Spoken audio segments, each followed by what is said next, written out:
Aşık necə yanmasın sənin gözlərinə, vurulub sənin bütün şirin dilin sözlərinə.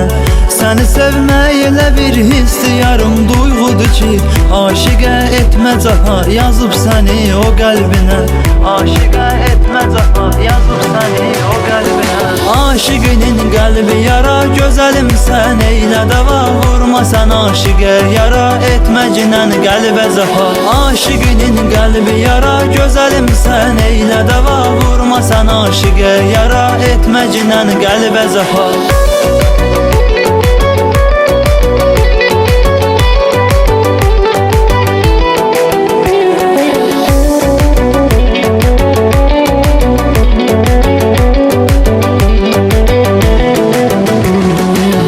Sənin əsrətindən olmuşam dəli mən gözəlim, vermisən mənə dərdi, çıxıb getmisən gözəlim.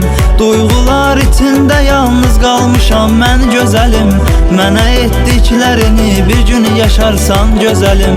Mənə etdiklərini bir gün yaşarsan gözəlim. Aşiqinin qəlbi yara, gözəlim sən eylə dava, vurma sən aşiqə yara etməcinən qəlbə caha. Aşiqinin qəlbi yara, gözəlim sən eylə dava, vurma sən aşiqə yara etməcinən qəlbə caha.